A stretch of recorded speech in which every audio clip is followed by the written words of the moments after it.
Bien, ahí se puede ver, ¿no?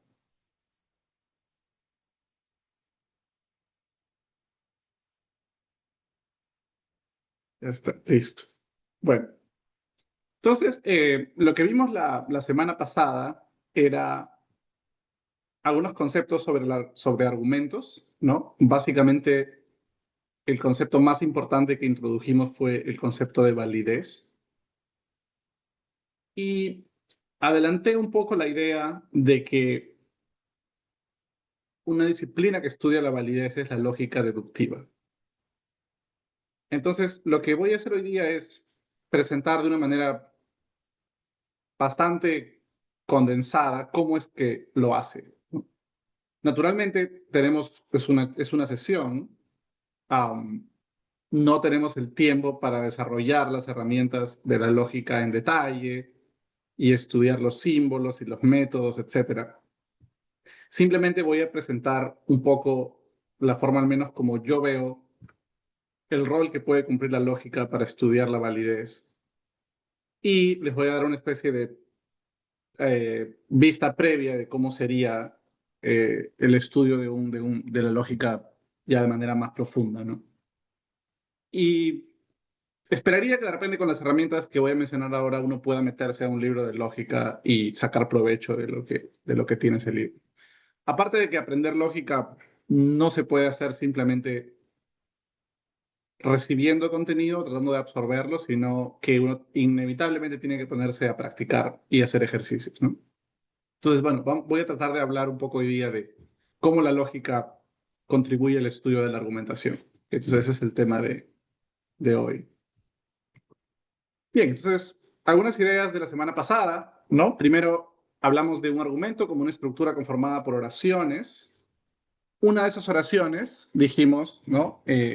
Cumple el rol de ser la conclusión del argumento y las otras cumplen el rol de ser las premisas, ¿sí? La conclusión expresa aquella idea que queremos defender. Entonces, cuando yo planteo un argumento, lo que quiero es defender aquella idea que cumple el rol de la conclusión. Mejor dicho, llamamos conclusión a aquella idea que quiero defender cuando planteo un argumento.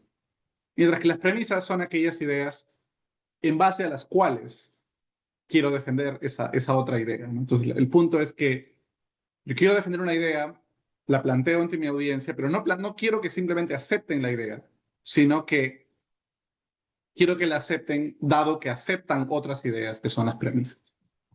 Entonces, hacer un argumento no es lo mismo que simplemente repetir una idea o tratar de imponerla. Hay dos preguntas que tenemos que hacernos a la hora de evaluar un argumento, a la hora de ver si aceptamos en del argumento y nos convencemos de la conclusión.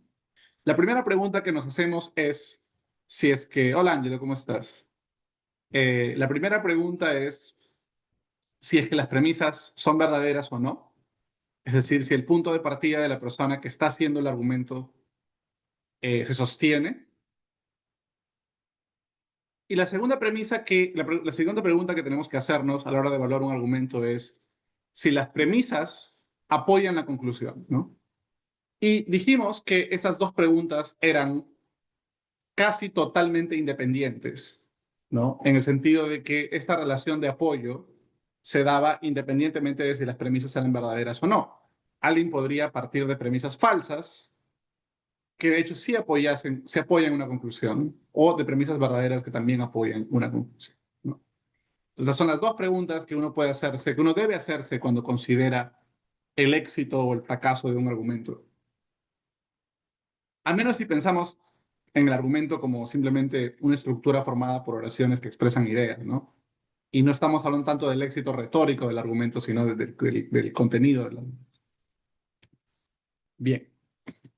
De esas dos preguntas, la primera pregunta, no podemos dar una teoría general de cómo evaluar si las premisas son verdaderas, porque eso va a depender en gran medida de el tema del cual hablan las premisas, ¿no? Si estamos hablando de un argumento acerca de biología, entonces saber si las premisas son verdaderas o no, pues para saberlo vamos a tener que estudiar un poco de biología, los métodos de biología, etcétera. Si el argumento es acerca de historia, lo mismo, etcétera, etcétera. En cambio, sí hay una disciplina general que intenta estudiar o al menos una familia de disciplinas generales que podemos llamar lógica, que intenta estudiar esta relación de apoyo entre premisas y conclusión. Y ahora dijimos que había dos maneras en que podemos concebir la noción de apoyo. Primero podemos hablar de una relación de apoyo parcial, que era el argumento que vimos la semana pasada, donde una persona daba una lista de razones por las cuales consideraba una mala idea pedir delivery, ¿no? Ese argumento decía algo así como los deliveries son muy caros, llegan tarde y la comida llega en malas condiciones, por lo tanto no debemos pedir delivery. En ese caso, el argumento tenía sentido, no era un argumento disparatado, pero las premisas únicamente hacían probable la conclusión o plausible, o en fin, como querramos formular esa idea. No garantizaban la conclusión. Y eso lo estudiamos pensando en situaciones en las cuales, incluso si las premisas fueran verdaderas, es decir, que el delivery sea caro, que demore y que la comida llegue mal, incluso dadas esas afirmaciones, podía seguir siendo falso que no debamos pedir delivery, ¿no? Por ejemplo, consideramos un escenario donde eh, el grupo en cuestión estaba bastante aislado y la única manera de conseguir comida era pedir delivery. En ese caso, incluso si el delivery es caro, llega tarde y llega en mal estado, es lo que hay que hacer porque es la única opción. Entonces ahí estábamos estudiando un argumento eh, de tipo parcial, mientras que en otros casos tenemos argumentos donde el apoyo es total, donde si suponemos que las premisas son verdaderas, necesariamente la conclusión también tiene que ser. Y dijimos que la lógica deductiva era aquella que se interesaba por estudiar aquellos argumentos donde la relación era una relación de apoyo total, ¿no? Y a esos argumentos les llamamos argumentos válidos. Entonces, un argumento es válido cuando no hay ninguna situación posible, coherente, en la cual sus premisas sean verdaderas y su conclusión sea falsa, ¿no? Y vimos algunos ejemplos la semana pasada de esto. Entonces, la lógica deductiva, que es la que vamos a presentar hoy día, digamos, más como un proyecto y no entrar en los detalles, estudia esta relación de apoyo total y no estudia la relación de apoyo parcial. Entonces, con los métodos que más o menos vamos a presentar hoy, uno tiene un argumento y puede decretar que el argumento es válido o, dadas incluso algunas complicaciones, que no lo es. Pero puede que el argumento no sea un argumento donde el apoyo sea total, pero aún así sea un buen argumento. Porque no debemos equiparar la noción de validez tal como la hemos definido acá con la idea de que un argumento es bueno. Hay buenos argumentos, argumentos que son plausibles, que merecen ser escuchados en ciertos contextos y que no son válidos en este sentido tan fuerte de que las premisas garanticen la conclusión. A veces un argumento es bueno, para que un argumento sea bueno basta que las premisas hagan probable la conclusión. Entonces la lógica deductiva simplemente va a distinguir entre argumentos válidos y argumentos que no lo son. Dentro de los argumentos que no son válidos, va a haber algunos donde hay más apoyo que en otros, y esas distinciones no las puede hacer la lógica deductiva, que es sobre las que les voy a hablar hoy día. Para eso podríamos estudiar otros métodos, a veces se habla de lógica inductiva, teoría de la probabilidad, etc. ¿Ok? Última idea de la sesión anterior, y luego les doy la palabra si alguien quiere hacer alguna pregunta antes de movernos al tema de hoy propiamente. Es muy importante separar la distinción entre verdadero o falso, que son conceptos que aplican a oraciones o a ideas, ¿no? Una oración es verdadera cuando lo que dice ocurre, es falsa cuando lo que dice no ocurre, pero no son conceptos que deban aplicar a argumentos. Y acá hay que tener cuidado con una idea, ¿no? No estoy diciendo que la gente que llama verdaderos a los argumentos no sabe lo que está diciendo o algo por el estilo, sino que simplemente cuando entramos ya a tratar de estudiar esto de manera sistemática, es bueno mantener cierta disciplina en los términos que usamos, ¿no? Entonces, si vamos a utilizar verdadero o falso para decir, por ejemplo, no sé, la oración 3 más 3 igual 6 es verdadera. Ok, entonces lo que estamos diciendo es que esa oración dice algo que ocurre. 3 más 3 es 6. Si vamos a usar de esa manera la palabra verdadero y de una manera contraria a la palabra falso, entonces ya no debemos usar esa misma palabra para hablar de argumentos, porque los argumentos son estructuras donde diferentes ideas se conectan. Entonces, llamar verdadero a un argumento o falso a un argumento crea confusión, porque si hemos usado verdadero para hablar de una oración que describe las cosas tal como son, hablar de un argumento verdadero, con eso queremos decir que una de las premisas es verdadera o todas y la conclusión también, crea confusión. Entonces es mejor reservar esa distinción para oraciones o ideas individuales, ¿sí? Y más bien, cuando queremos evaluar argumentos, tenemos otra familia de conceptos o términos, como por ejemplo válido y válido, ¿no? Que es lo que definí hace un momento. Entonces, muy importante, cuando queremos clasificar argumentos, hablamos de validez o invalidez. Cuando queremos hablar de oraciones, podemos hablar de oraciones verdaderas, oraciones falsas. ¿Ok? Bien, esto ha sido un resumen de lo que vimos la semana pasada. Hay varias personas de las que están ahora no estuvieron, entonces no hay ningún problema si quisieran que repita algo de lo que he dicho ahora. Eh, Me ayudaría mucho que estas cosas estén claras en lo que va, en lo que resta de la sesión. No sé si alguien quiere hacer alguna pregunta sobre estos conceptos.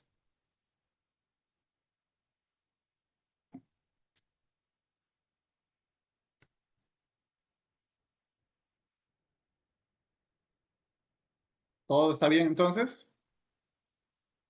De esto, lo más importante es probablemente la noción de validez, porque vamos a volver sobre ella toda la clase, ¿no? Entonces, si la noción de validez no está muy clara, eh, habría que hacer alguna aclaración.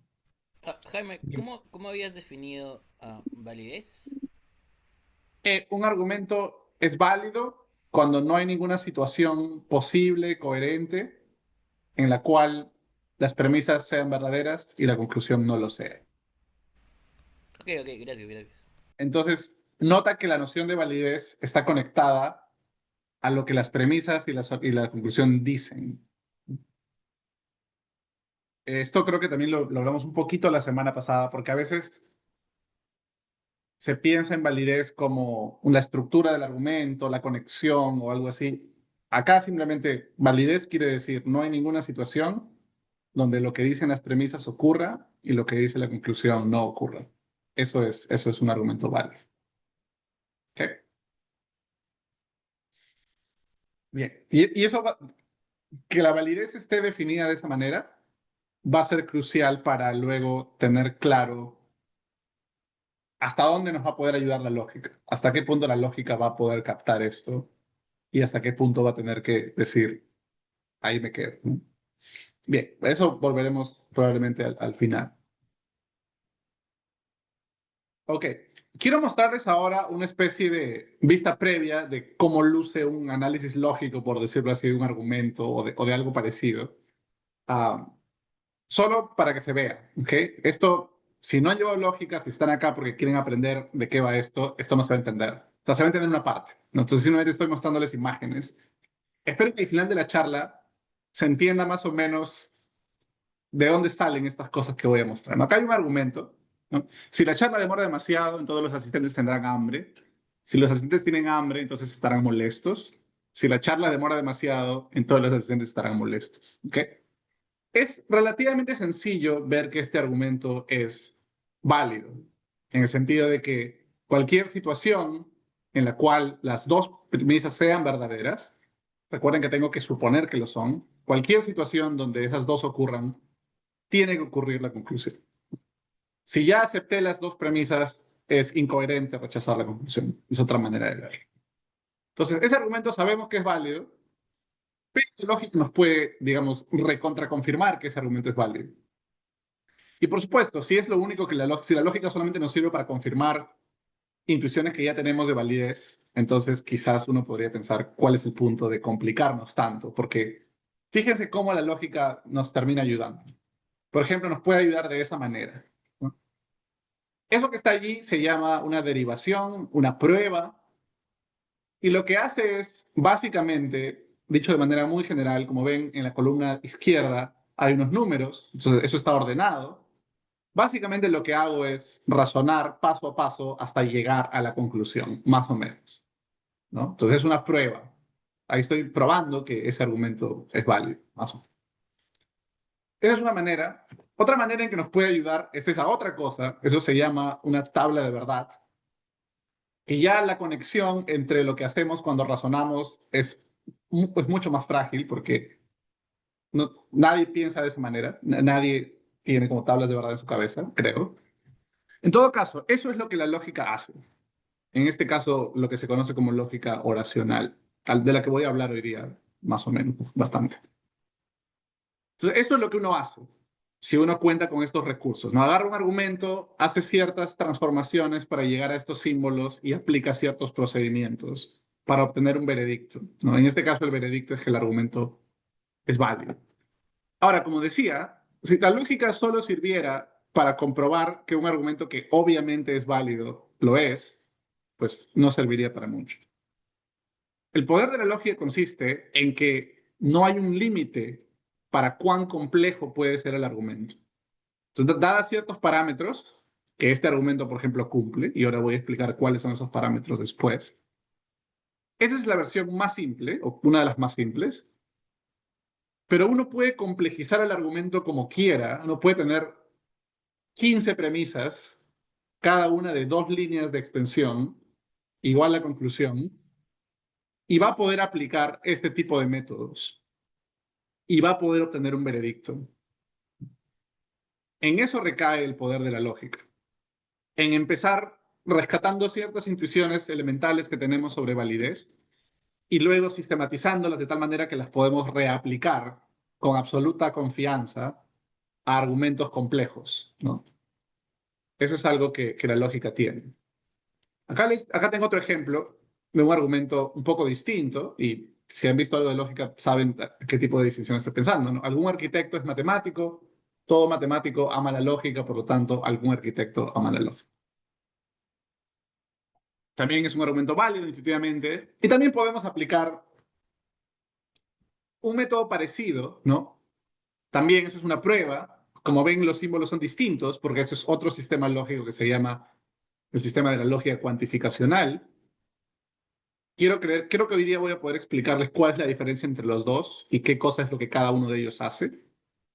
Pero como ven, el método es el mismo, ¿no? La idea es otra vez, paso por paso, empezar a llegar a la conclusión.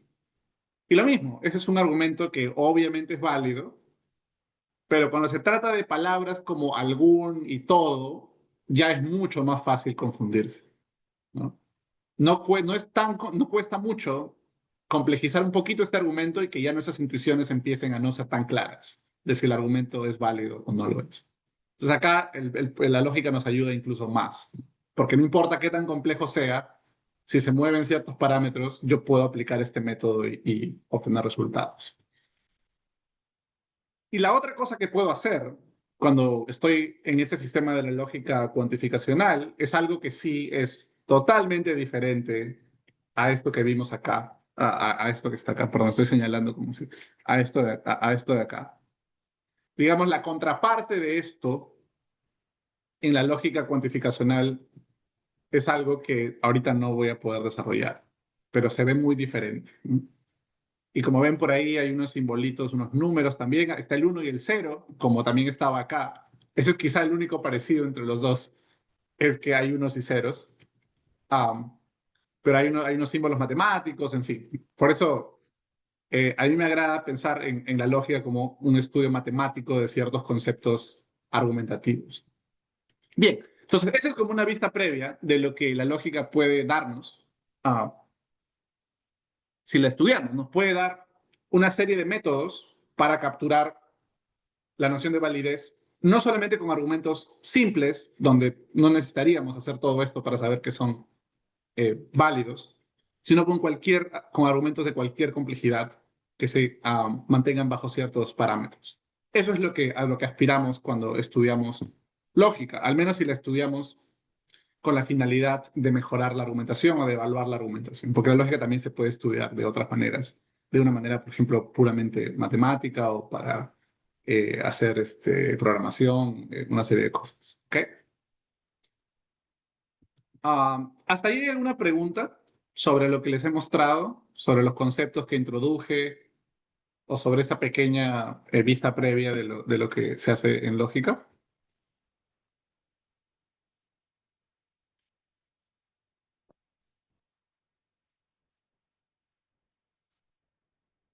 ¿Todo ok? Bien. Bueno, entonces empecemos ahora. Alejémonos de estas cosas que están bastante lejos de donde estamos en este momento y empecemos otra vez a construir desde donde nos quedamos, ¿ok? Hay una cosa que se dice bastante, se habla, por ejemplo, de lógica formal, ¿no? Y yo creo que no he usado hasta ahora ese término. Hoy día lo vamos a usar. ¿Por qué se habla de lógica formal? ¿Por qué se dice que la lógica es una cuestión de forma? La manera como me gusta presentarlo es que, como respondí hace un momento la pregunta de Víctor, el concepto de validez que les he dado es un concepto que involucra el contenido del argumento. Cuando pensamos en si este argumento es válido o no, lo que estamos pensando es si yo puedo armar una situación coherente, posible, donde esto sea verdad, donde haya un arquitecto que es matemático y todo matemático ame la lógica, pero no haya algún arquitecto que ame la lógica. Esa es la pregunta que me hago cuando pienso en la validez, ¿no? Como lo hemos entendido en la sesión anterior y como la presenté hace un momento. Lo mismo para este argumento, ¿no? Yo pienso en esta relación que se establece ahí entre una charla y el hambre de la gente, entre el hambre de la gente y su molestia, y me pregunto si puede haber esa relación sin que haya la relación entre la charla, la demora de la charla y la molestia de la gente. Entonces, la validez es una cuestión acá planteada en términos de lo que el argumento dice, lo que sus premisas y su conclusión dicen. Pero la lógica no va a estudiar la validez de esa manera. Entonces, la lógica no se va a meter a darme un método para estudiar situaciones posibles o para construir situaciones posibles y saber cuáles no se pueden construir y cuáles sí. Eso no es lo que va a hacer la lógica. A mí me gusta decir que la lógica va a estudiar la validez a partir de la forma de los argumentos. Es decir, la lógica va a identificar ciertos patrones en la construcción de argumentos y a partir de ellos, si se quiere de manera indirecta, va a estudiar la validez. Y hagamos esto más concreto, ¿no? Pensemos en esos dos argumentos. El primer argumento dice, John es arquitecto o John es cocinero. John no es arquitecto, por lo tanto John es cocinero. ¿Ok? Claramente es un argumento válido. Hay otro argumento, Alicia toma el bus o Alicia toma un taxi. Alicia no toma el bus, por lo tanto Alicia toma un taxi. Los dos argumentos son válidos y como pueden darse cuenta, los argumentos tienen algo en común. Lo que tienen en común es que la primera premisa de ambos nos habla de dos alternativas, la segunda premisa descarta la primera alternativa y la conclusión afirma la segunda alternativa, ¿no? En este caso, las alternativas, cada una de ellas corresponde a una oración. En el primer argumento, las dos oraciones en cuestión son John es arquitecto y John es cocinero. En el segundo argumento, las dos oraciones son Alicia toma el bus, Alicia toma el taxi. Fíjense cómo lo que les he dicho es simplemente pensando en cómo son estos argumentos. Y acá viene el primer paso que vamos a dar para acercarnos un poco hacia estos símbolos extraños que les mostré hace un momento. Una manera de decir lo que acabo de decir ahorita con palabras y decir, este argumento toma una oración y le pone la palabra o y luego le pone otra y luego le pone no. Una manera de resumir todo eso de manera muy compacta es hacer simplemente esto. Entonces, ahí la letra P lo que está diciendo es, aquí va una oración. La letra Q está diciendo, aquí va una oración. No tiene que ser la misma, ¿no? La letra O, la palabra O está siendo copiada, es la misma palabra O. En la segunda premisa es, no es el caso que, y ahí la letra P te indica, pon la misma oración que pusiste al inicio, ponla acá otra vez. Y la conclusión te dice, agarra la segunda oración que pusiste y ponla acá. Esto de acá es lo que vamos a llamar una forma argumentativa. Una forma argumentativa es una receta para construir argumentos. Esto de acá no es un argumento. Esto de acá no es una oración. Esto de acá tampoco es una oración, esto de acá tampoco. No son oraciones, son plantillas, moldes, recetas, cualquiera de las palabras que les suene mejor. Entonces, una forma argumentativa es una receta para construir argumentos. En esa receta tenemos dos tipos de componentes. Un primer componente son estas letras extrañas, P, Q, que lo que me indican es que acá tengo que poner algo. En este caso, la convención es que la letra P minúscula se utiliza para indicar que ahí debo poner una oración. ¿Ok? Entonces, ese es el primer componente que tiene una forma. También podría haber puesto simplemente un espacio hueco acá. Podría haber dibujado un círculo de color rojo, indicando que ahí va una oración. Y acá un círculo de color azul, indicando que ahí va una oración que puede ser otra. Las letras P y Q ahí simplemente han sido convencionalmente introducidas para indicar que ahí se pone oraciones. Y el siguiente componente de una forma argumentativa son palabras como o no es el caso que son conectores. Es decir, son expresiones que se combinan con oraciones para formar otras oraciones. Por ejemplo, la expresión no es el caso que se combina con una oración para generar no es el caso que John sea arquitecto. O de manera más rápida, John no es arquitecto. ¿Ok? Eso es una forma argumentativa, es una estructura, una plantilla para crear argumentos que se compone de espacios vacíos y de conectores, en este caso. ¿Se entiende esa idea? ¿Está clara la idea de una forma argumentativa?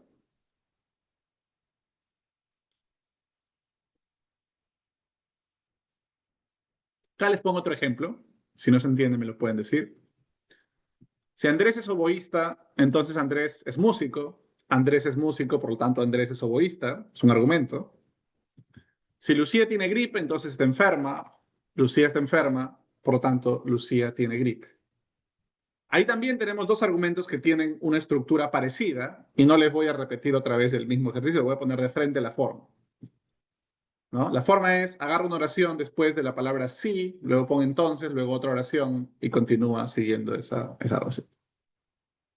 Entonces, para cada argumento que me den, yo puedo extraer la forma que tiene. Al menos siguiendo estos pasos. Puedo identificar... ¿Alguien entró? Ok. Puedo identificar qué oraciones componen el argumento y qué conectores están presentes en el argumento y extraer esta estructura. ¿Sí?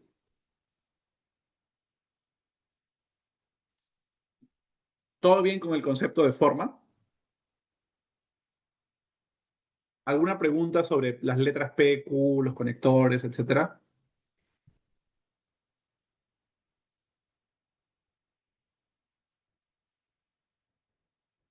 Adelantándome un poco, les puedo decir que hace un momento dije que la lógica iba a estudiar la validez de manera indirecta. Ahora puedo decir algo un poquito más concreto al respecto y puedo decirles que la lógica va a estudiar este tipo de cosas. Entonces, la lógica no va a estudiar, no se va a meter directamente con John y su ser cocinero o con Andrés y su ser oboísta, sino se va a meter con esto. Es lo único que una lógica al menos va a entender. Es este tipo de cosas, estas formas.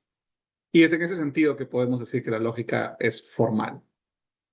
Al menos es una manera de ver. Okay. Bien, continúo entonces. Una forma argumentativa, como ya les dije, es una receta para construir argumentos que se compone de expresiones en castellano con espacios vacíos. ¿No? Acá hay un ejemplo. En este tipo de forma que estamos estudiando, las expresiones en castellano son conectores, como o, que se conecta con dos oraciones para darme otra, o un conector más simple, como no es el caso que se combina solo con una oración para darme otra. El primer tipo de componentes son los conectores, el segundo tipo de componentes son los espacios vacíos, que representamos utilizando letras minúsculas como P y Q, pero podríamos representarlos de otra manera. Podríamos dibujar una línea, la línea 1, la línea 2, como querramos, ¿no? Mientras se entienda cuáles son las instrucciones que la receta contiene, ¿no? Que la receta me diga, pon una oración, pon la otra, pues, etc. ¿Ok? Bien. Entonces, eso es lo que hemos visto hasta el momento. Tenemos el concepto de una forma argumentativa. ¿Ok?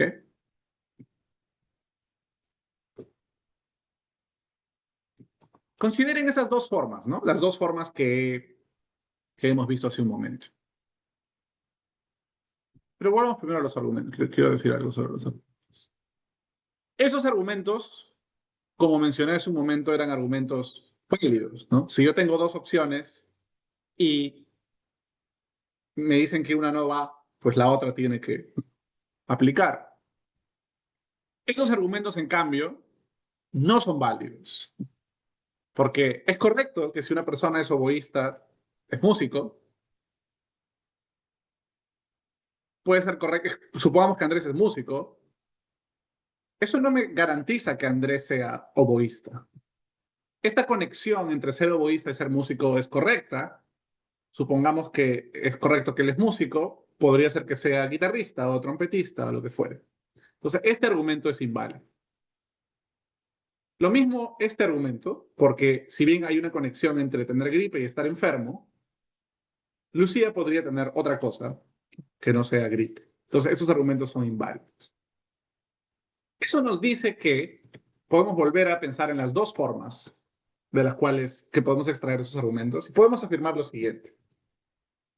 La forma F1 tiene una característica interesante, que es que todo argumento que se genere a partir de ella va a ser un argumento válido. Pensemos en eso por un momento.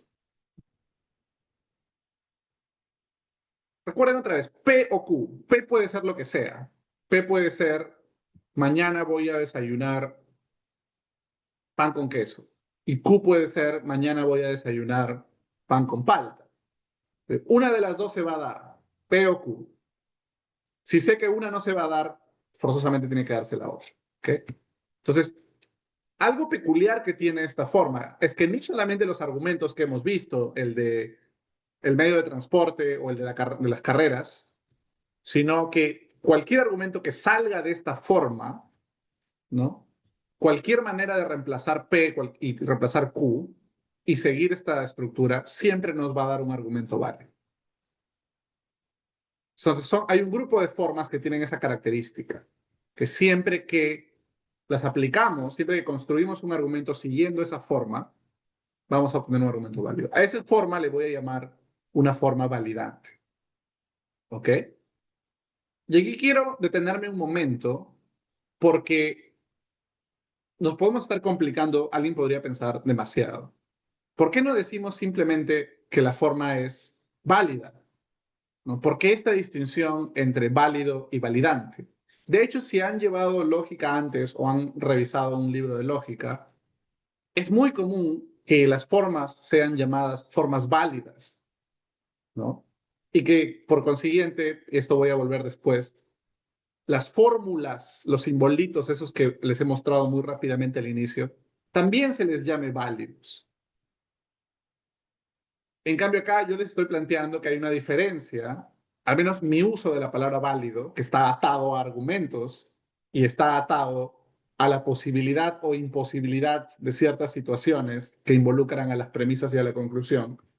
Así es como se usa válido. Y más bien validante acá está tratando de capturar algo diferente. Está capturando la idea de que hay ciertas recetas que garantizan que el argumento que resulta de allí sea válido. ¿Se entiende la diferencia entre válido y validante, como lo estoy planteando?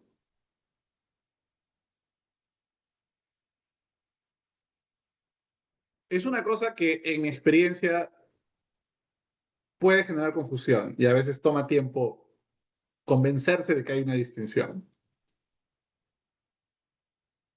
Y yo tengo una metáfora que a mí me ayuda a entenderla, no sé si a otra gente le ayudará, pero es la idea de, tomémonos literalmente esta idea de un resultado y el molde que utilizamos para llegar a este resultado. Entonces pensemos, por ejemplo, en un queque y el molde que podemos usar para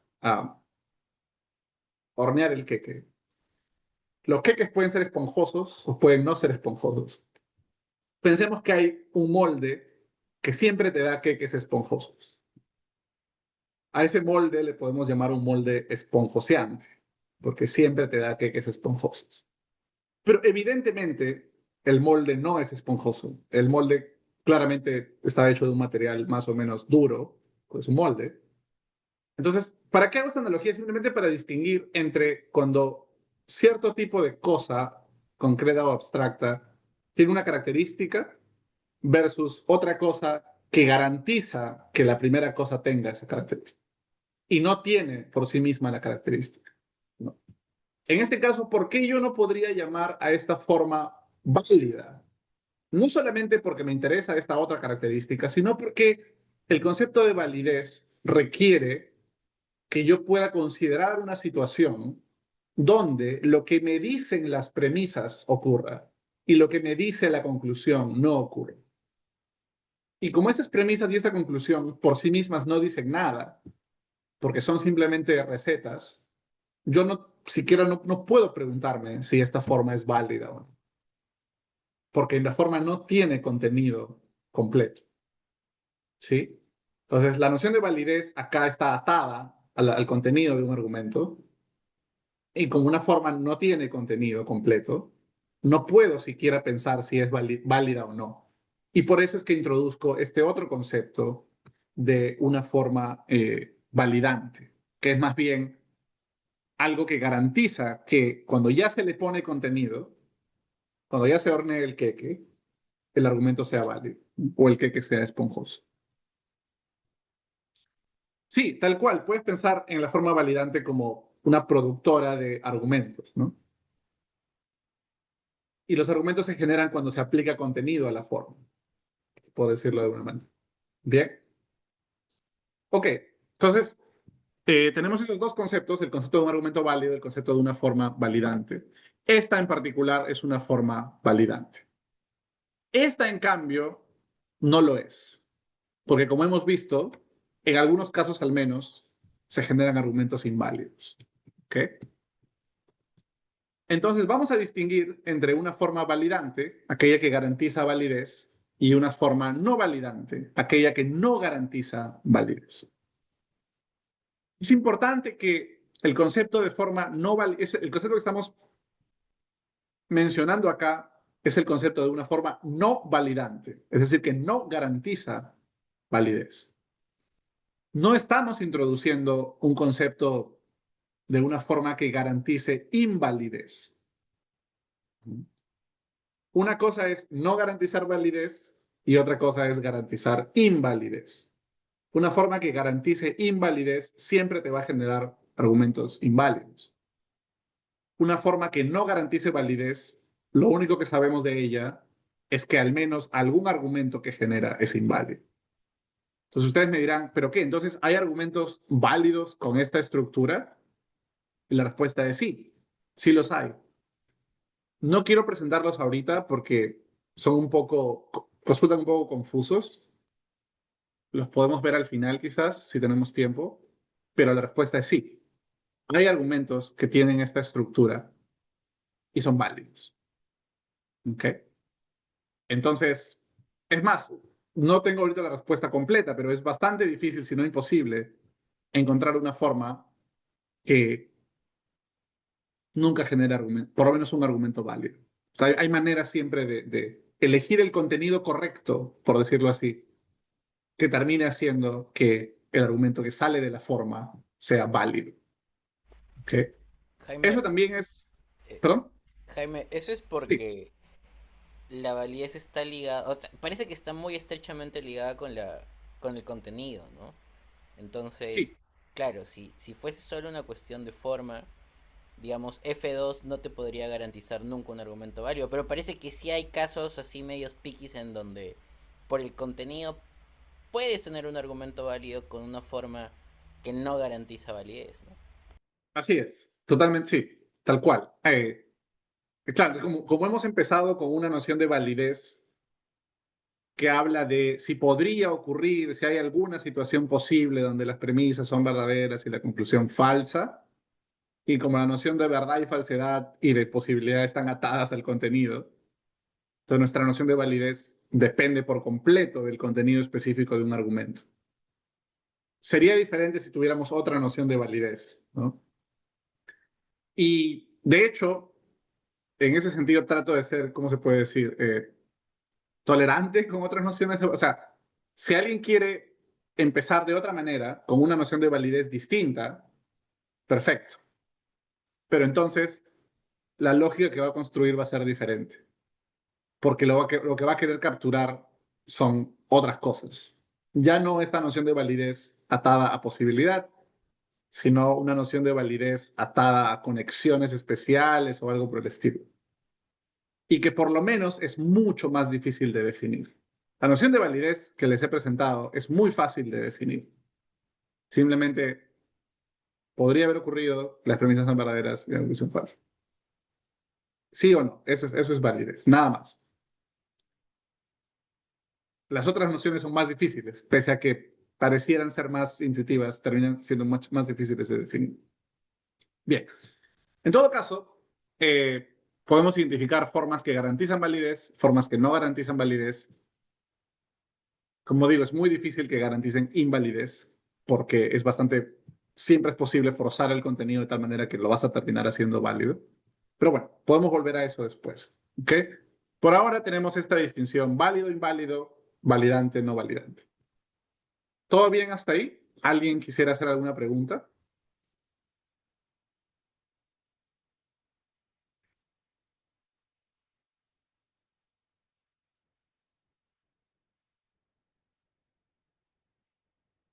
¿No? ¿Todos estamos bien? Ok. Bueno, entonces ahora que tenemos esa distinción sobre la mesa, que es una distinción muy importante, puedo decirles esto, que es ya una versión aún más precisa de en qué sentido la lógica estudia la validez, de cómo la estudia, ¿no? A mí me gusta plantear que el objetivo de un sistema lógico son esos ciertos tipos de símbolos que vimos al inicio, es ayudarnos a distinguir entre formas validantes y formas no validantes. Entonces, lo que la lógica nos va a permitir es saber que hay ciertas maneras de construir argumentos que siempre te van a dar argumentos válidos. Entonces, saber lógica y aplicarla a la argumentación que hacemos, cuando producimos argumentos, es, ok, al menos para cierto tipo de argumentación, yo quiero utilizar únicamente formas validantes, ¿no? Al menos si quiero que mi argumento sea válido, quiero asegurarme, es mejor asegurarme y usar formas validantes. Claro, puede que use una forma no validante y casi por azar, no es tan así, pero por suerte me toque un argumento válido, pero yo no quiero eso. Si yo quiero argumentar y quiero siempre, si parto de afirmaciones verdaderas, llegar a afirmaciones verdaderas, si eso es lo que quiero, entonces quiero usar formas validantes, porque esas garantizan que si parto de verdades voy a llegar a verdades.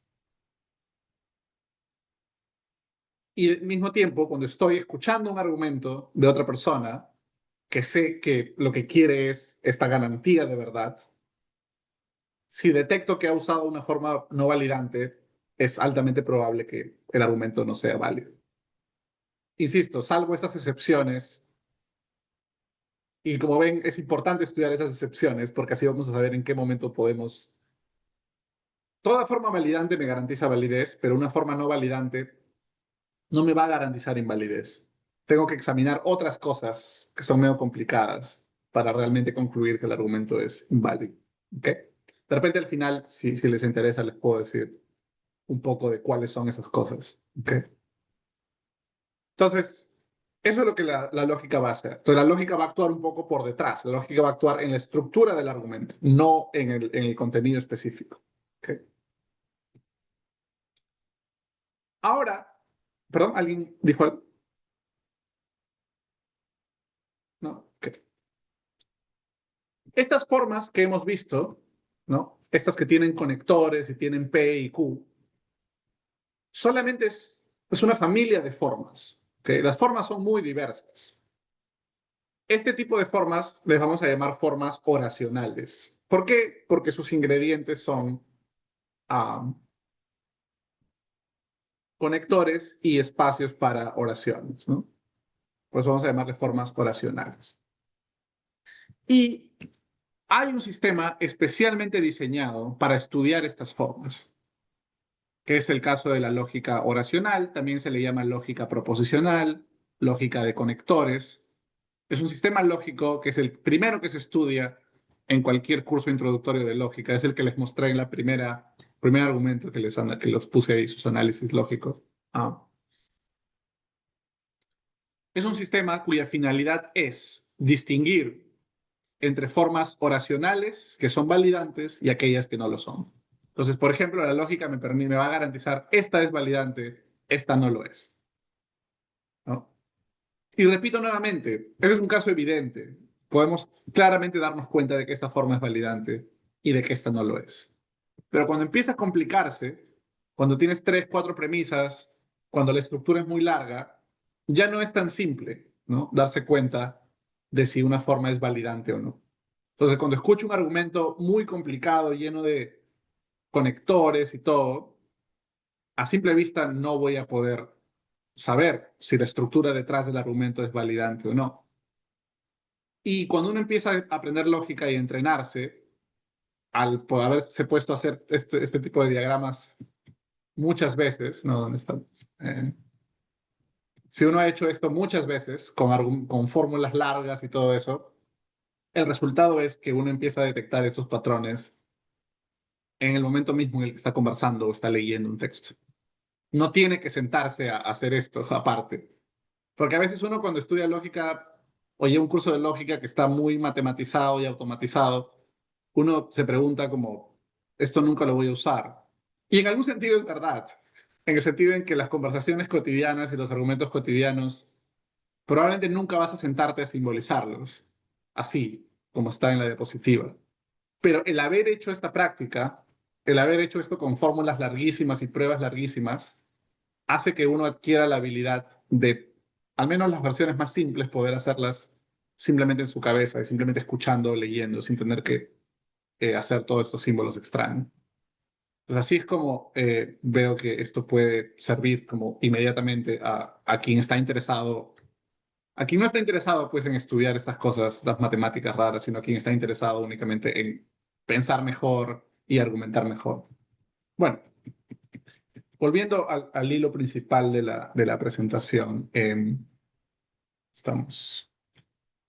Ok, entonces tenemos un sistema lógico, el más elemental, que es el que nos va a permitir distinguir formas oracionales validantes de las no validantes. ¿Se entiende esta idea hasta allí? ¿Todo bien? Ahora, acá viene el momento en el que la lógica se vuelve matemática, porque hasta acá, si simplemente les digo, miren, vamos a dedicarnos a investigar diferentes formas, algunas son validantes, otras no lo son. No he hecho nada, no he hecho símbolos como muy complicados, no he hecho nada matemático, todo es conceptual, puede ser un poco abstracto, pero todo es conceptual, estamos usando castellano, etc. Y de hecho, hay manuales de lógica o a veces de lo que se conoce como lógica informal o pensamiento crítico. Claro que lo pienso, el nombre informal para mí no tiene sentido ahí porque igual son formas, pero bueno. A veces, por ejemplo, se desarrollan métodos intuitivos utilizando este tipo de estructuras. No se da el paso a los símbolos, a la parte técnica, sino que se dan como ciertas reglas generales, ciertos métodos más o menos intuitivos para clasificar este tipo de estructuras. Y eso está muy bien, se puede hacer. Digamos, si uno no tiene tanto tiempo para desarrollar un curso de lógica completo, uno puede utilizar esos métodos, que a veces se les conoce como el método de pruebas informales, yo no les llamaría así, pero bueno, o el método del contraejemplo. Son métodos que tratan de estudiar estas cosas sin meterse a los detalles complejos de los sistemas lógicos. Entonces, hasta acá solo tenemos eso. Entonces, este objetivo que los sistemas lógicos se plantean también puede intentar cumplirse sin meterse en toda la complejidad técnica. No se va a cumplir con tanta cabalidad, pero se puede avanzar un poco. Pero bueno, como esta charla va a ir más bien a presentar a la lógica, les voy a presentar el camino largo y complicado. Hay varias cosas que se tienen que hacer para desarrollar un sistema lógico. La primera es, tenemos que diseñar un lenguaje artificial. Tenemos que aprender esos símbolos. Tenemos que decir, vamos a usar estos símbolos, esos símbolos se van a combinar de esta manera, de esta otra manera, y, crucial, tenemos que dar ciertos parámetros de cómo partir de las formas que hemos mencionado hace un momento a estos símbolos, cómo traducir. Pongo más o menos entre comillas, porque no es exactamente una traducción, pero es algo así. ¿Cómo paso de las formas a las fórmulas? ¿Okay? Ese es el primero que tenemos que hacer. Y luego, una vez que ya tengo las fórmulas, una vez que ya dejé las formas y me quedé con puras fórmulas y símbolos, tengo que hacer ciertas cosas con esos símbolos. En particular, tiene un rol muy importante el concepto de consecuencia, que es una relación que se da entre ciertas fórmulas y que va a ser como la contraparte técnica, simbólica de el concepto de forma validante. Básicamente lo que voy a hacer es agarrar una forma, traducirla y me voy a preguntar si la fórmula de la conclusión eso no es una consecuencia de las otras fórmulas. No les he dicho qué cosa es consecuencia, pero tampoco vamos a tener tiempo de hacer eso. Pero eso es lo que se hace cuando se estudia un sistema formal. Se trabaja con el lenguaje y luego se definen estas conexiones entre fórmulas que son el correspondiente simbólico del concepto de forma validante. Eso es lo que hace un sistema formal. Y cada una de esas cosas tiene que hacerse con precisión matemática. O sea, ahí es donde viene la parte técnica, que a algunas personas puede parecer muy complicada, aburrida o innecesariamente difícil, pero es lo que hay que hacer. Porque lo que queremos es sistematicidad, ¿no? Lo que queremos es saber exactamente qué símbolos podemos usar, cómo los podemos usar. Y queremos saber exactamente qué relación nos interesa entre una fórmula y las otras. Y queremos métodos que de manera sistemática y a veces automática nos digan cuándo una fórmula es consecuencia de otras.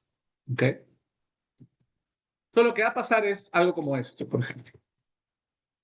A esto me refiero. Acá tenemos los símbolos que hemos tenido que dar una definición de cómo se construyen estas secuencias de símbolos. Y luego tenemos que dar instrucciones de cómo pasar de esto a esto.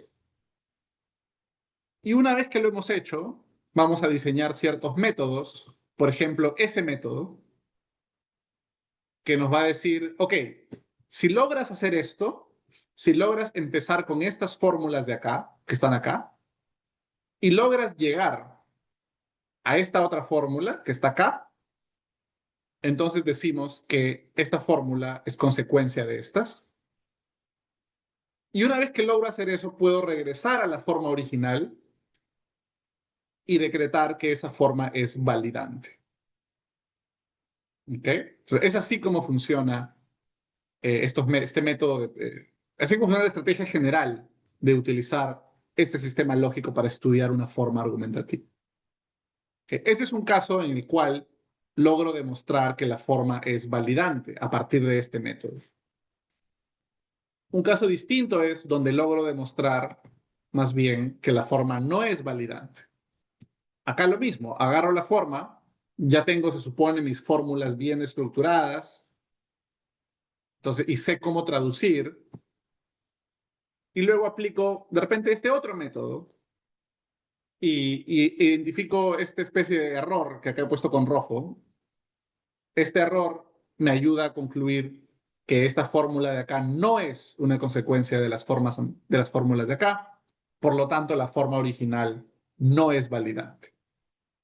¿Okay? Eso es lo que hace la lógica en general.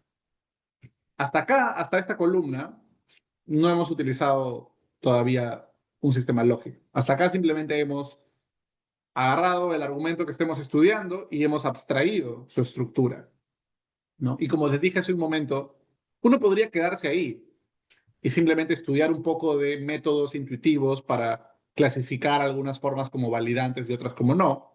Eso funciona más o menos bien. O uno puede meterse en el camino largo y seguir toda esa estrategia que es definir un lenguaje preciso, traducir a ese lenguaje preciso, diseñar métodos precisos que me permitan luego dar un veredicto de consecuencia dentro de estas fórmulas y luego de si la forma original es validante o no. Okay, entonces la lógica lo que hace es todo ese recorrido. ¿Okay?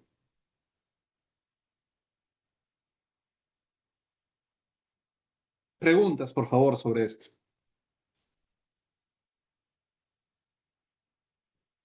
Estoy seguro de que debe haber preguntas. Este tema es abstracto, complicado, eh, así que me interesa mucho escucharlos.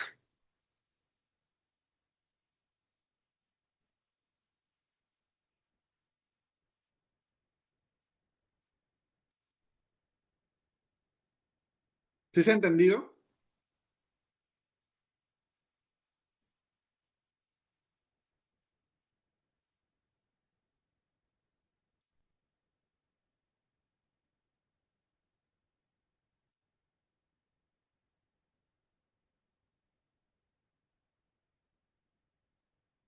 Bien.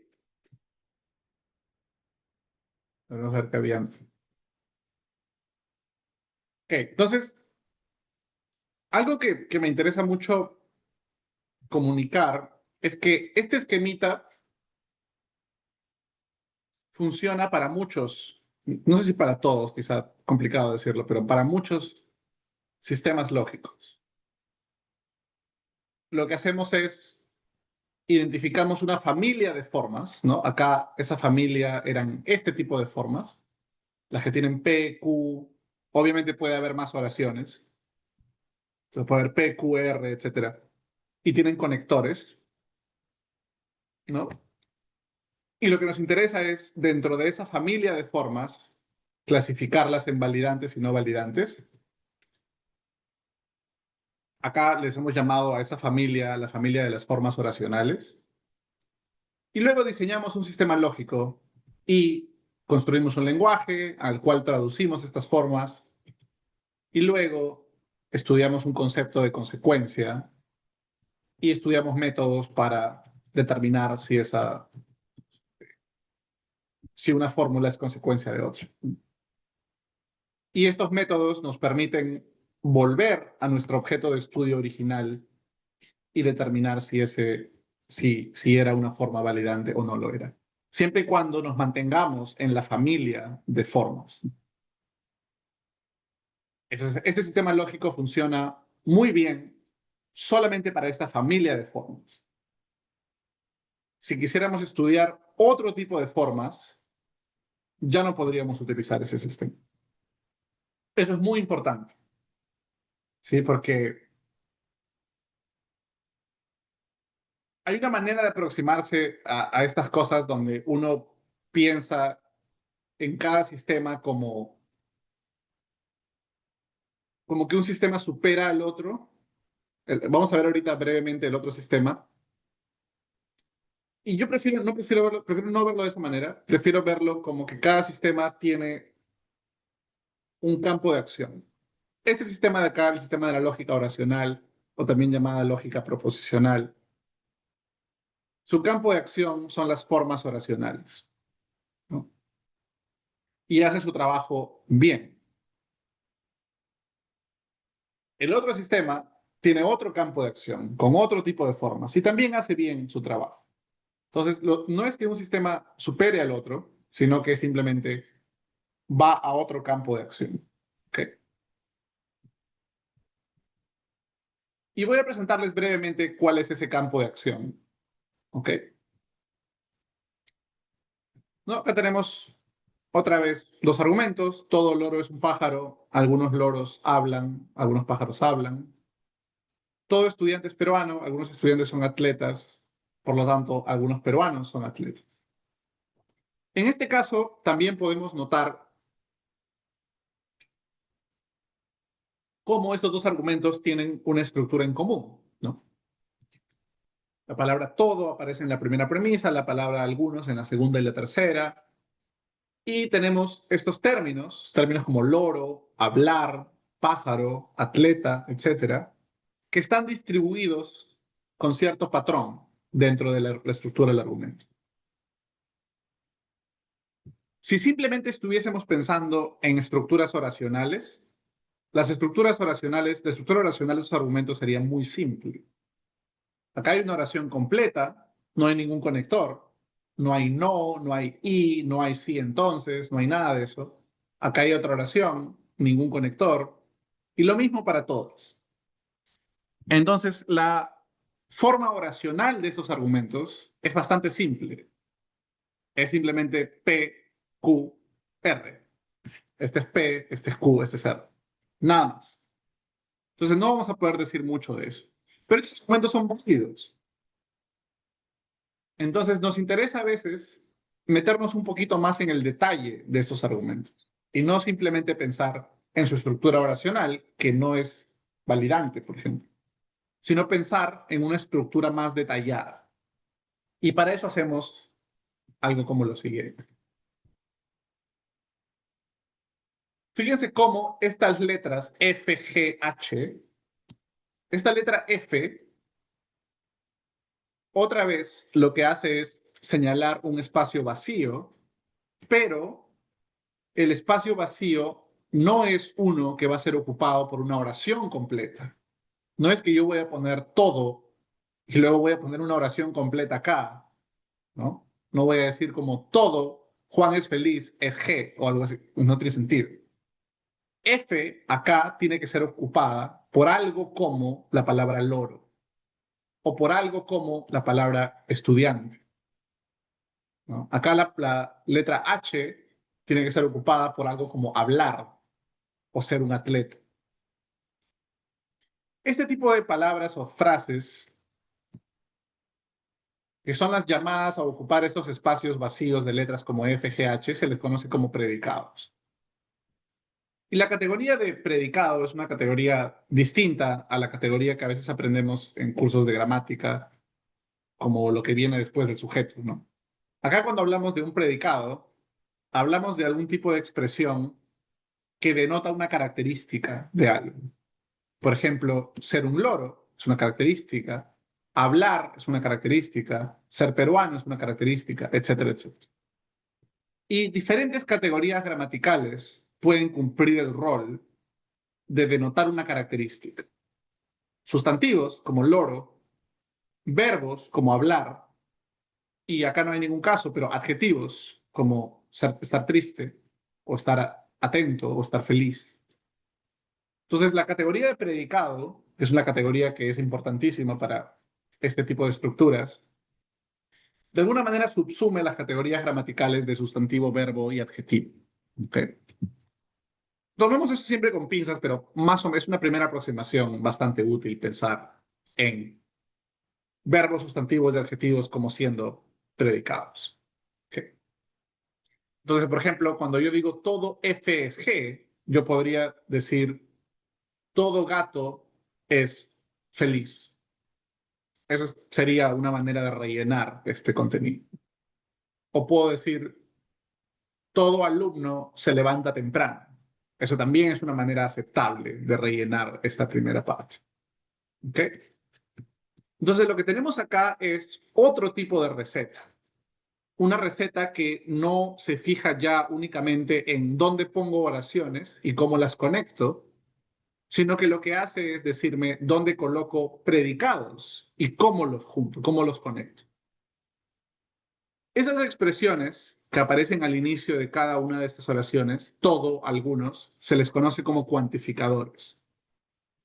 Y su función, grosso modo, es darme información sobre la cantidad de objetos que cumplen ciertas condiciones. Por ejemplo, cuando digo todo loro es un pájaro, lo que estoy diciendo básicamente es que el conjunto de los loros está incluido en el conjunto de los pájaros. Cuando digo algunos estudiantes son atletas, lo que estoy diciendo es que los estudiantes y los atletas tienen algo en común. Tienen elementos en común. El conjunto de los estudiantes y el conjunto de los atletas tienen elementos en común. Estos cuantificadores, eso es lo que hacen. Establecen ciertas relaciones de cantidad entre elementos de conjuntos distintos. ¿Okay? Acá tenemos otro ejemplo. Todo perro es feliz, Hachiko es un perro, Hachiko es feliz. Todo salón de clase tiene una pizarra.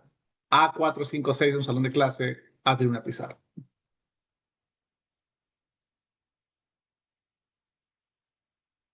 Okay.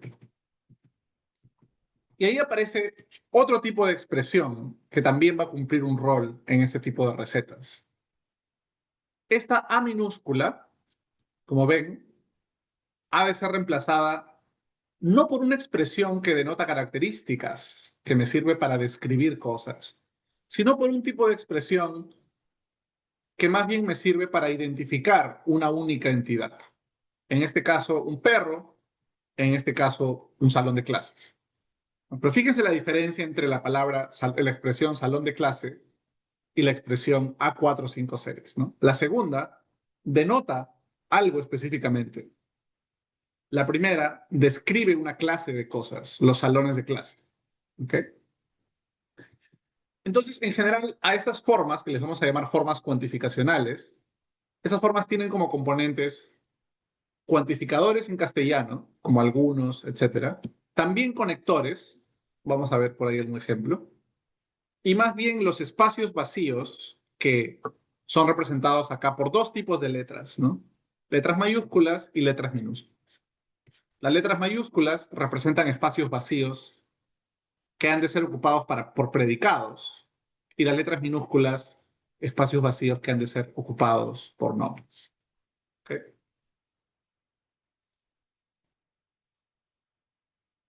¿Alguna pregunta sobre estos ejemplos, este nuevo tipo, esta nueva familia de formas argumentativas? Ah, sí, estamos pensando en los predicados como conjuntos, ¿no? ¿También? Estoy pensando en los predicados como expresiones lingüísticas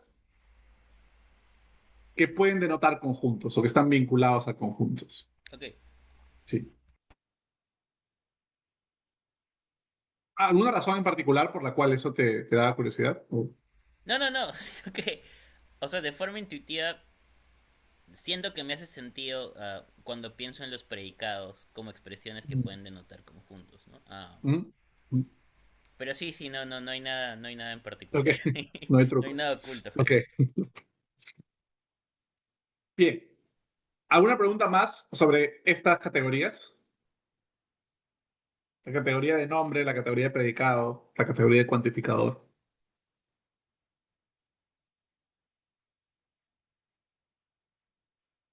Es un poquito más complicada que la distinción entre conector y oración.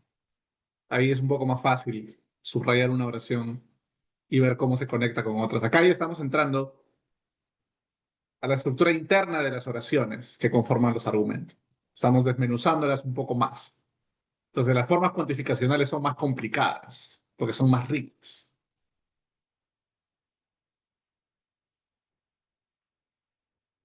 Bien. Entonces, acá hay una diapositiva que sistematiza lo que he dicho.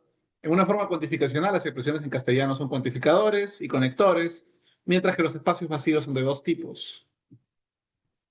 Espacios para nombres, por ejemplo, la letra A, que se reemplaza con el nombre Hachiko. Espacios para predicados, como la letra G, que se reemplaza por ser un pájaro.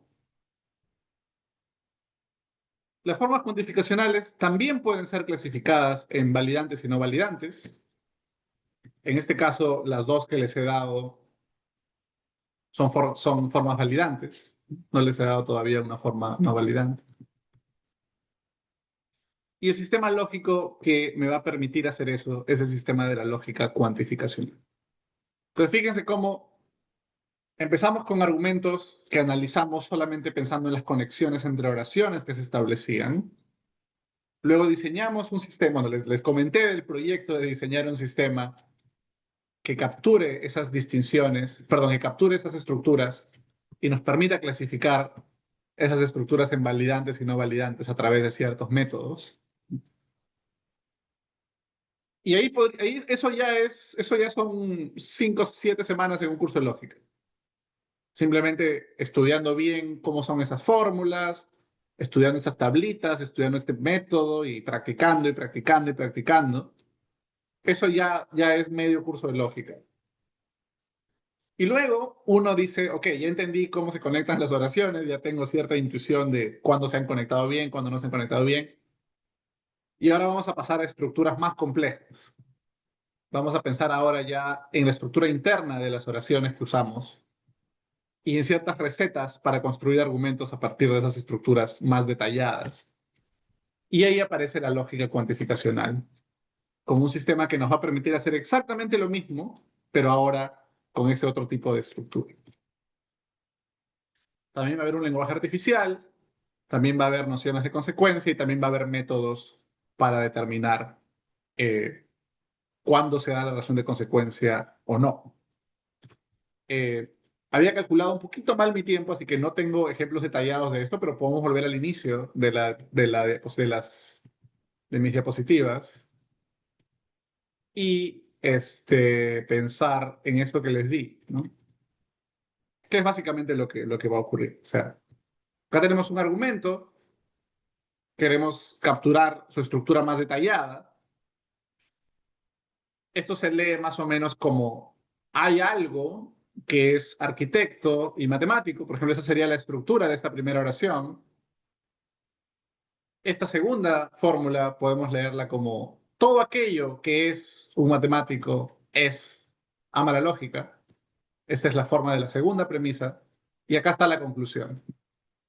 Por lo tanto, hay algo que era de la primera forma, o sea, era arquitecto, y también es de la tercera forma, o sea, ama la lógica.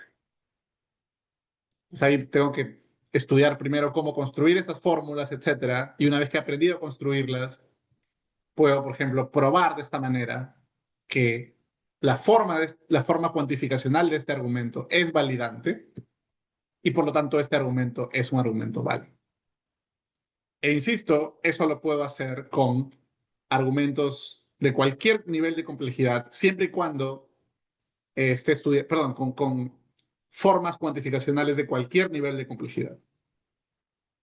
Mientras la forma sea cuantificacional, mientras tenga cuantificadores y conectores, solo eso, más los espacios vacíos para nombres o predicados, cualquier cosa que tenga esa estructura, yo la puedo traducir a este lenguaje y tengo al menos algunos métodos para evaluar si la forma es validante o no. Este método en particular sirve únicamente cuando la forma es validante, si no, no sirve. Este otro método, que se parece un poco a este porque trabaja con unos y ceros, este otro método es el que utilizo cuando no sé si, cuando este método me permite concluir que la forma es validante y también me permite concluir que no lo es. En cambio, este método únicamente me permite concluir que la forma es validante. Y en fin, entonces cuando uno quiere aplicar esto a lo que uno suele hacer es aprender una serie de patrones. A fuerza de practicar y practicar, uno reconoce ciertos patrones de formas cuantificacionales que son validantes y aprende a utilizar argumentos ya con contenido, ¿no? Que sigan esos patrones y evita seguir patrones que sean no validantes. Ese es un poco el proyecto de todo esto, ¿no? Esa es la razón para la cual se estudian todas estas cosas, al menos cuando lo que nos interesa es la argumentación. Estudiamos esos sistemas para comprender mejor estructuras oracionales o cuantificacionales o quizás de otros tipos que obviamente por tiempo no les he presentado. Y la esperanza es que podamos incorporar eso tanto a nuestra producción de argumentos como a nuestro análisis de argumentos que escuchamos o leemos o queremos discutir. Bien, ese es el contenido que quería presentarles hoy día. Voy a dejar unos minutos para preguntar, podemos quedarnos conversando. Eh, si quieren aclarar algo que no se haya entendido o quieren preguntarme por conexiones entre esto y otras cosas o cualquier cosa en realidad, cualquier pregunta es bienvenida.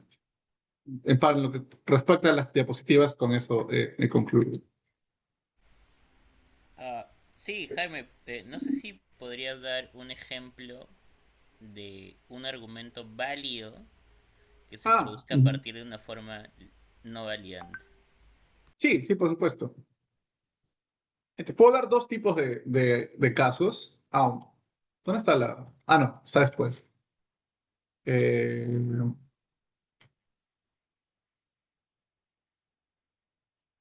ya. Dijimos que esta forma de acá era no validante, ¿verdad? Ahora, la noción de argumento válido, como tú mismo señalaste, está atada al contenido del argumento. Y lo que me dice es imposible que lo que dicen las premisas ocurra y al mismo tiempo lo que dice en la conclusión no ocurra. Entonces, pensemos como que la noción de validez me está prohibiendo que dos cosas ocurran al mismo tiempo. Premisas verdaderas, conclusión falsa. O lo puedo decir al revés. Lo que validez prohíbe es conclusión falsa y premisas verdaderas. Esas dos no pueden ocurrir al mismo tiempo. Y si es así, si esas dos no pueden ocurrir, entonces el argumento es válido.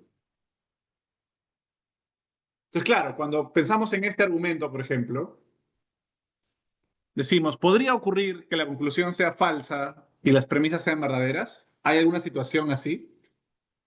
Entonces, sí, claro, por ejemplo, podría ser que Andrés no sea oboísta, ¿ok? Entonces la conclusión es falsa. Sí sea músico, porque toca guitarra, por ejemplo. Y al mismo tiempo hay esta conexión entre ser oboísta y ser músico. Ok, ahí está mi situación en la cual pruebo que este argumento es inválido. Pero ¿qué pasaría, por ejemplo, si construimos un argumento cuya conclusión no podría ser falsa? ¿No? Creo que voy a dejar de compartir esto y voy a escribir en el chat. Imagínate que construimos un argumento cuya conclusión es imposible que sea falsa. Entonces tenemos un argumento, no sé, premisa uno, premisa 2, puntos suspensivos, premisa n, y luego tenemos una conclusión. Supongo que la conclusión es una afirmación que en ninguna situación posible es falsa. Todavía no te voy a decir cuál. Agarra ese argumento que he puesto ahí y pregúntate si es que es válido. Bueno, para saber si es válido, tengo que pensar si hay alguna situación en que la conclusión es falsa y las premisas son verdaderas. Aguanta, pero la conclusión no puede ser falsa por el ejemplo que acabo de dar. Entonces, forzosamente nunca voy a encontrar esa situación. Nunca voy a encontrar una situación donde la conclusión es falsa y las premisas son verdaderas. Porque nunca voy a encontrar una donde la conclusión sea falsa. Entonces, si no puedo encontrar la conclusión falsa, menos voy a encontrar la conclusión falsa y las premisas verdaderas. Por lo tanto, el argumento es válido. Entonces, simplemente cualquier argumento con una conclusión necesariamente verdadera, en el sentido de que ninguna situación posible la hace falsa, es un argumento válido automáticamente, porque la definición de validez así lo dice. Lo mismo va a ocurrir para un argumento que tiene premisas que no pueden ser verdaderas a la vez, o que tiene una premisa que nunca puede ser verdadera. Porque si tengo eso, pasa lo mismo. Me pongo a buscar una situación donde las premisas son verdaderas y la conclusión es falsa, y nunca la voy a encontrar, porque nunca voy a encontrar una situación donde las premisas son verdaderas. Entonces, cualquier argumento con una conclusión necesaria es válido. Cualquier argumento con premisas que juntas no pueden ser verdaderas es válido también, independientemente de qué tipo de forma tenga. ¿Hasta ahí se entiende el punto?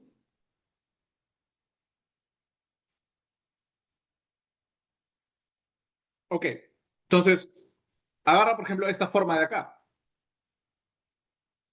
Su conclusión final es P.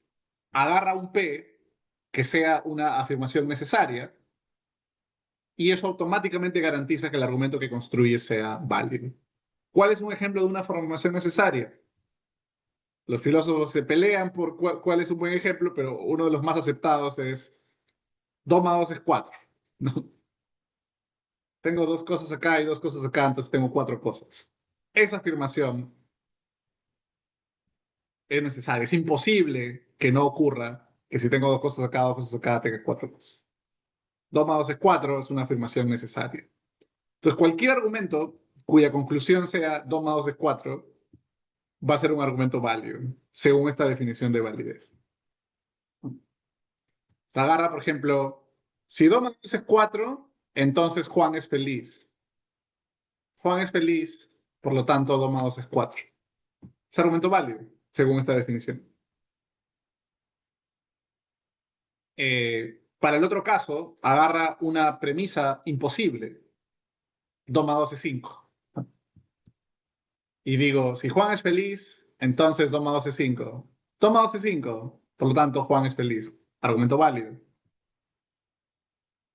Porque el contenido que le he metido a la forma me obliga a que el argumento sea válido, sin importar qué instrucciones sigo después.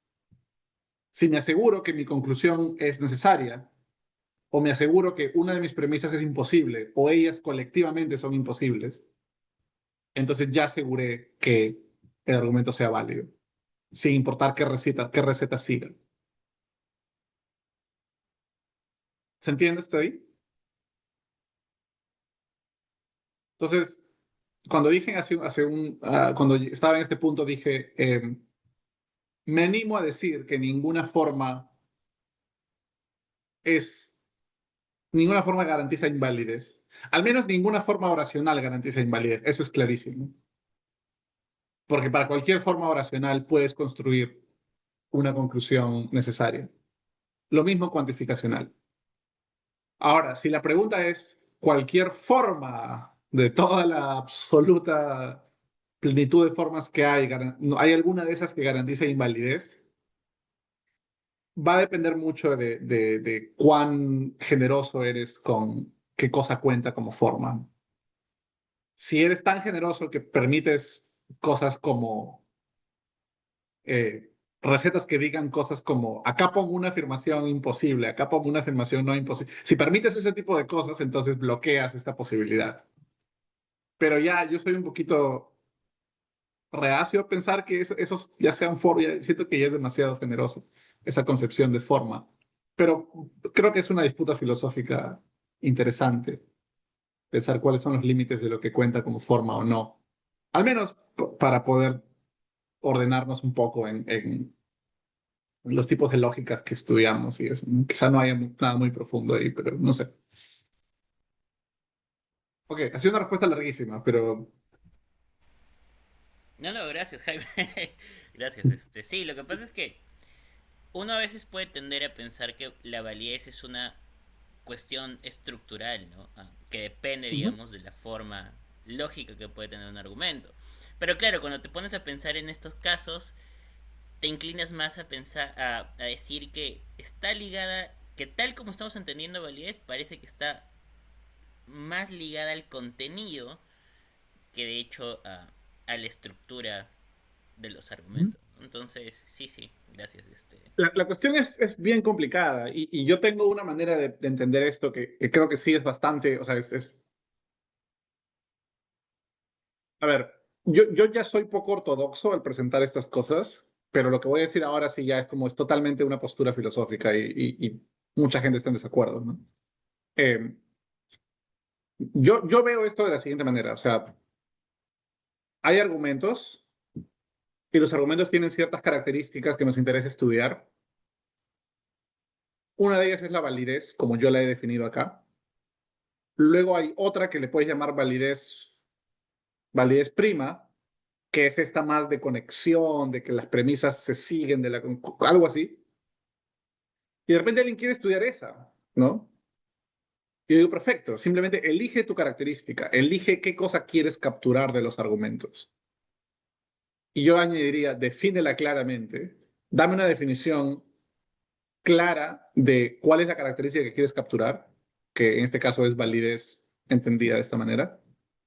Luego de eso, da el salto a la forma y clasifica tus formas de acuerdo a aquellas que garantizan esa característica y aquellas que no, y luego diseña un sistema formal que te permita capturar eso. Eso que acabo de decir ahora funciona muy bien con el concepto de validez modal que he presentado acá. El edificio se sostiene perfecto. Ahí el desafío es, ahora dime cómo se sostendría el edificio si empiezas con... La conclusión está contenida en las premisas o algo por el estilo. Si empiezas así, para empezar ni siquiera entiendo qué significa bien eso, honestamente. Y si lo entendiera, el desafío es, ok, ahora dame una lógica que capture eso. Y se hacen. O sea, hay lógicas relevantes, lógicas para consistentes, que tratan, creo yo, de capturar eso. Y las lógicas están perfectamente bien entendidas y definidas y rigurosas y se pueden estudiar y por supuesto. Pero el otro desafío sería, bueno, ahora enseña esa lógica por primera vez, ¿no? Es demasiado difícil enseñar ese tipo de cosas desde el inicio. Entonces, a mí me parece que, o sea, yo creo en el fondo que esto es correcto, pero además creo que incluso, si no, pedagógicamente es más sencillo empezar con la noción de validez modal, que creo que es muy fácil que la gente la entienda, y luego construyes todo lo demás en base a eso, ¿no? Y piensa, por ejemplo, en una regla de la lógica clásica como la explosión, que de hecho la he aplicado acá. No, creo que no la he aplicado. No, no la he aplicado. Pero esta regla que te dice, si tienes P y tienes no P, entonces tienes cualquier cosa. Ah, esa regla, por ejemplo, se entiende muy bien por qué la aceptas si tienes esta concepción modal de validez. Esa regla lo que te está diciendo es, pues obviamente, como las premisas nunca van a ser verdaderas, pon lo que quieras en la conclusión, no importa, porque nunca vas a encontrar una situación donde se den P y no P. Entonces, yo siento que la lógica clásica se le da muy bien esta noción de modal de validez. Así que es más difícil salir de ahí de lo que uno pensaría. O sea, acá hay un poco una tendencia metodológica, filosófica que yo, en fin, que vengo un poco de esa escuela, que es como, acá hay un paquete teórico bien chévere, que empieza desde algo tan simple como un argumento que todo el mundo entiende y termina en pruebas rigurosas matemáticas bien construidas. Todo está muy chévere. ¿Por qué vamos a salirnos de ahí? No, es una cosa un poco así a veces. Pero no, hay mucho que discutir, hay mucho que discutir ahí.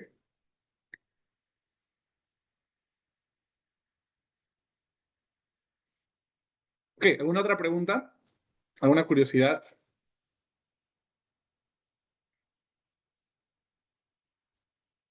Me parece que Camila tenía una pregunta en el chat. Ah, creo que escribí algo y no me di cuenta de que... Ah, wow, perdóname. Lo siento, me puse a escribir y lo siento. Oh, ok, ok, ok, ok, ok. Sí, sí, ahí hay una cuestión de que...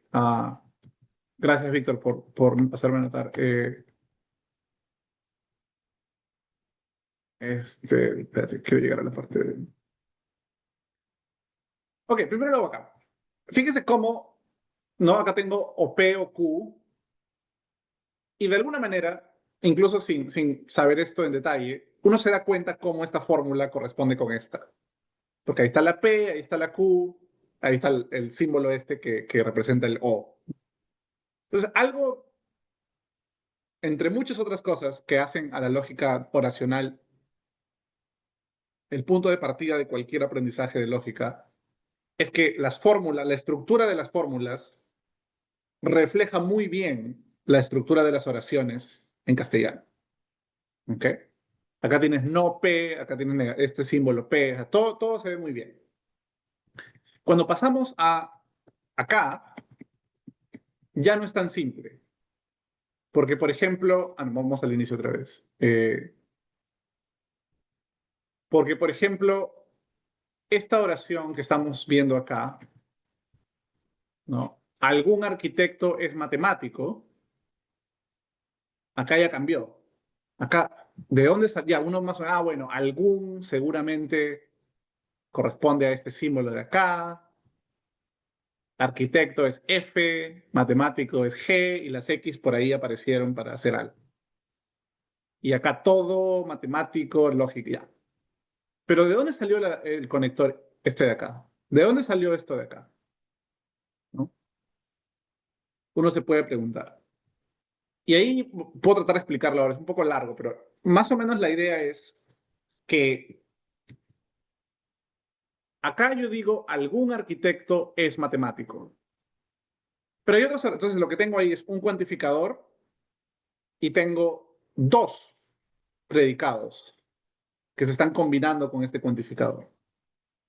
Y lo que me está diciendo el cuantificador es, básicamente, hay una intersección de esos conjuntos. El conjunto de los arquitectos y el conjunto de los matemáticos tienen elementos en común. Pero hay otras oraciones donde el cuantificador se combina únicamente con un predicado. Yo puedo decir, algo es arquitecto. Es un poco extraña, pero se entiende. Algo es arquitecto. O sea, yo no estoy diciendo que hay dos conjuntos que se intersecan. Ahí lo que estoy diciendo es simplemente hay arquitectos, ¿no? Si se quiere, el universo contiene arquitectos. Entonces, el lenguaje de la lógica cuantificacional, los símbolos, está diseñado a la medida de ese tipo de expresiones, como algo es arquitecto o todo es material o todo es eterno o nada es eterno, cosas así. Está hecho a la medida para estudiar oraciones con lo que se conoce como cuantificadores monádicos, que son cuantificadores que se combinan únicamente con un predicado, como algo es arquitecto, o nada es eterno, o todo es material. Entonces, cuando tratamos de utilizar ese lenguaje que está hecho a la medida de cuantificadores monádicos para entender oraciones que contienen cuantificadores diádicos que interactúan con dos predicados, tenemos que hacer algo. Entonces, lo que tenemos que hacer es, en algún sentido, reescribir estas oraciones como si tuvieran únicamente un cuantificador monádico. Entonces tengo que reescribir la oración, algún arquitecto es matemático, con la siguiente estructura. Algún X tiene tal característica. Y esa característica va a tener que ver con ser arquitecto y ser matemático, de alguna manera. ¿Cómo conecto la idea de ser arquitecto con la idea de ser matemático? La respuesta que se da es con un y. Porque decir algún arquitecto es matemático es como decir hay algún X tal que es arquitecto y es matemático. Eso es lo que estoy diciendo, ¿no? Algún arquitecto es matemático es como decir hay algo que es arquitecto y matemático al mismo tiempo. En cambio, cuando digo todo matemático ama la lógica, y quiero otra vez hacer esta transformación, ¿no? En lugar de decir todo matemático ama la lógica, quiero decir todo es tal que, y dar una descripción de absolutamente todo en términos de ser matemático y de amar la lógica. No puedo utilizar otra vez el conector y, porque si yo digo todo es tal que es matemático y ama la lógica, eso es falso, ¿no? O sea, supongamos que todos los matemáticos aman la lógica, ¿ya? Que imagino que es verdad, pero supongamos que eso es verdad, plausible, pero eso no implica que absolutamente todos los objetos sean matemáticos y amen la lógica. Yo no soy matemático, por ejemplo. Entonces, incluso si todos los matemáticos aman la lógica, eso no quiere decir que yo tenga que amarla, que yo tenga que ser matemático. Entonces, sería incorrecto reescribir la oración todo matemático ama la lógica como todo X es matemático y ama la lógica. En cambio, parece más sensato traducirla con un condicional y decir, todo X, si es que es matemático, entonces ama la lógica. Entonces, por ejemplo, si, no sé, Víctor no ama la lógica, la fórmula igual sigue siendo verdadera, porque lo que la fórmula dice es, si es matemático, entonces ama la lógica. Como Víctor no es matemático, puede amar o puede no amar la lógica, no pasa nada. La fórmula únicamente requiere, es como si la fórmula te hiciera hacer una inspección de todo el universo y chequear todos los objetos del mundo, personas, sillas, animales, edificios, etcétera, y chequear que si son matemáticos, entonces aman la lógica. Y por eso es que se reescribe todo matemático ama la lógica como cualquier X es tal que si es matemático ama la lógica. Y eso es lo que está reflejado con esta flechita. Esa era la pregunta, ¿no?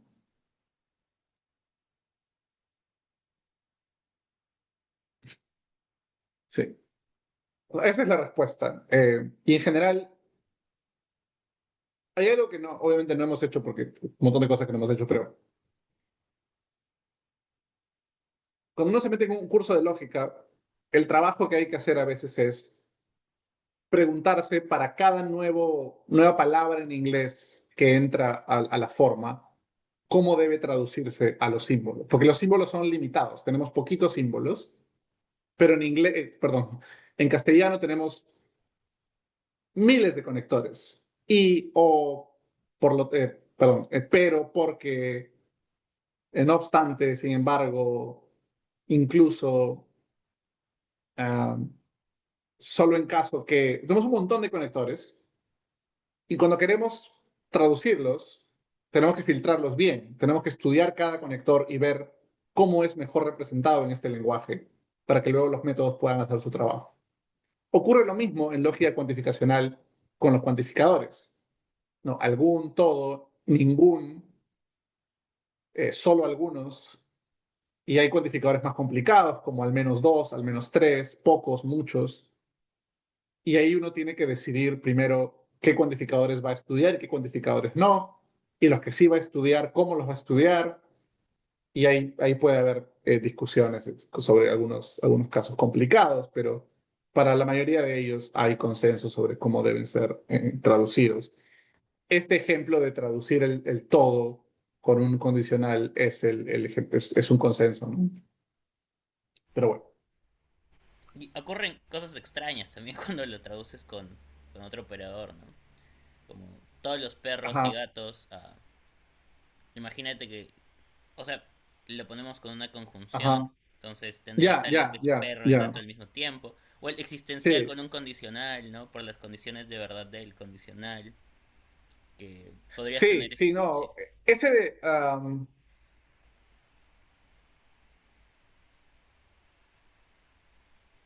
sí, sí, sí, no, no ocurren cosas muy raras. O sea, incluso cuando... Porque uno empieza como a formular reglas de cómo más o menos... O por ejemplo, acá dice, ¿no? Todo matemático ama la lógica. Pero yo te puedo decir, todo matemático que se levanta todos los días a las 5 de la mañana ama la lógica y también el desayuno caliente.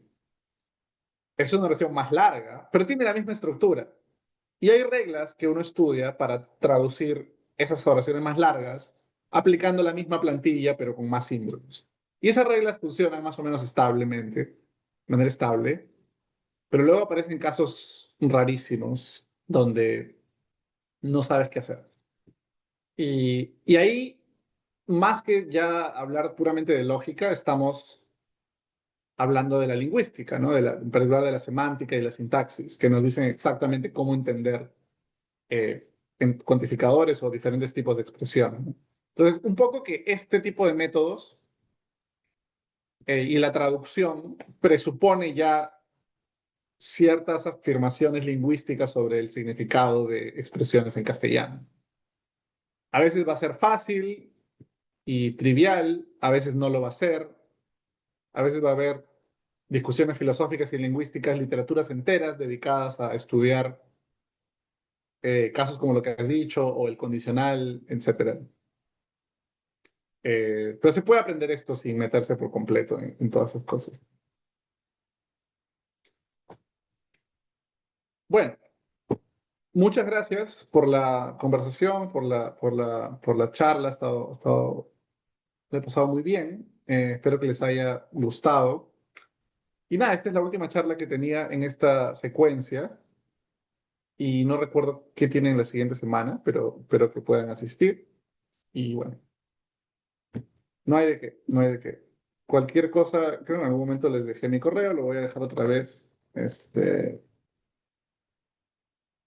pueden escribir. Y nada, muchas gracias. Nos vemos en otra oportunidad. Chao. Chao, Jaime, gracias. Adiós, adiós. Chao. Estoy esperando a ver si quieren copiar el cosas.